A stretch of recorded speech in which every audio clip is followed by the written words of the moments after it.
How to create Venmo account 2024, sign up for Venmo account. So if you want to create a Venmo account or just sign up for a Venmo account, it's actually quite simple to do so. All you have to do is go ahead and then first of all make sure to launch the Venmo application over here.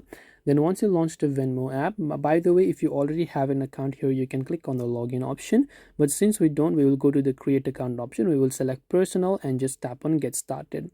Now first off, it will ask us to enter our phone number, so you need to be a US resident and have a US phone number to register for it.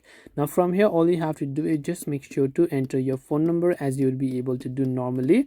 Then once done, you can just click on the send code option there, and it will send a verification code to this phone number, after which you have to verify it. Then choose a password for yourself, and once you've chosen and confirmed the password, then you'll be able to finish creating your Venmo account.